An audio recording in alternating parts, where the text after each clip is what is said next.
Il est 21 h hier soir au Théâtre de la Criée à Marseille. On sait déjà qu'édition spéciale n'aura pas lieu, faute d'avoir pu mettre messieurs Gaudin et Vigouroux en accord sur les modalités de l'émission.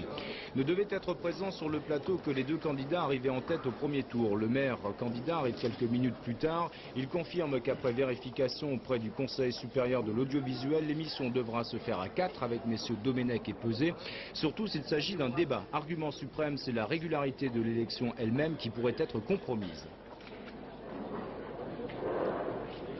Étant donné qu'il y a 4 candidats, à partir du moment où ça devient un débat, moi c'était une émission, c'était une émission sur Marseille.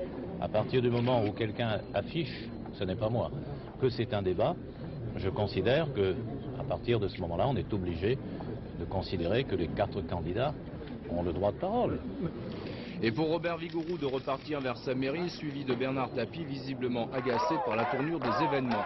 Quelques secondes plus tard, arrive Jean-Claude Gaudin qui voit là une manœuvre politique du CSA dont bénéficie M. Vigouroux alors que tout avait été minutieusement préparé. Comment j'ai pas à me taire? Qu'est-ce que ça veut dire? Avec le maire qu'on veut débattre. Ils ont même discuté que nous devions être ce soir ici même à la Criée séparés par 2,80 m. C'est vous dire si le débat il avait été prévu. Mais on ne change pas un débat entre M. Vigouroux et M. Gaudin pour faire un débat à 4 au dernier moment. Voilà, alors moi je renouvelle ma volonté de débattre avec M. Vigouroux et lui seul.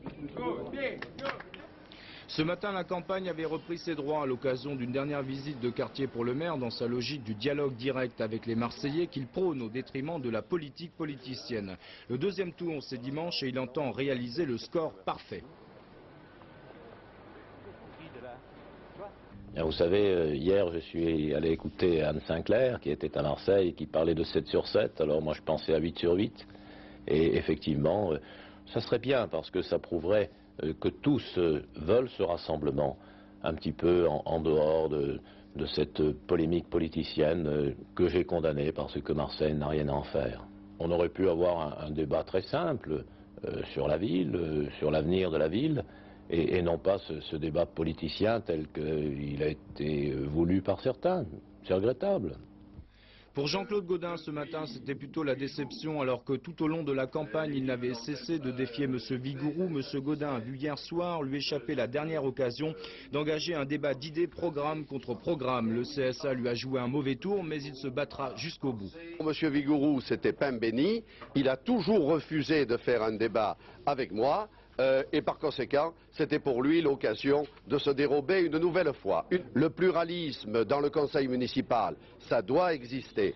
Et je demande donc aux Marseillaises et aux Marseillais qui nous font confiance, qui savent que leurs idées, nous pouvons aussi les défendre, en tout cas ceux qui les partagent, eh bien, ceux-là doivent voter pour nous pour rééquilibrer le conseil municipal de Marseille. Il serait navrant que tout le pouvoir appartienne à un seul homme au conseil municipal de Marseille.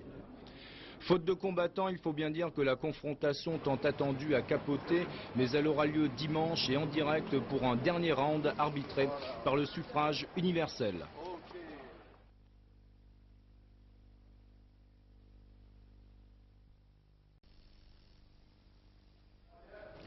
Tout Marseille bruisse aujourd'hui des échos du débat avorté hier soir entre les principaux candidats.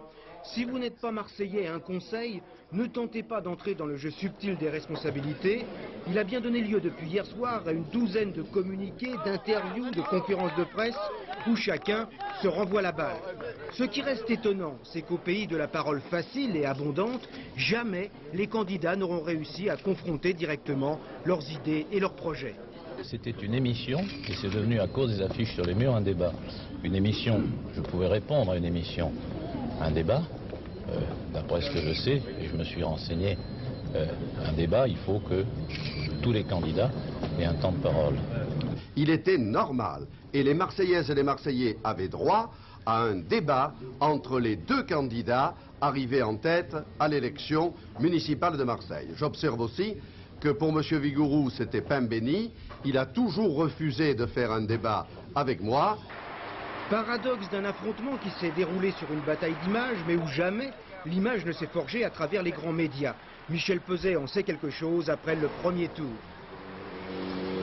Je crois aussi l'échec de, je sais pas quoi, de vouloir se battre sur des idées par moment, et alors que ça ne passe pas, alors que le vrai débat n'a pas eu lieu. Je veux dire, on a eu une élection qui a été faite sur des images.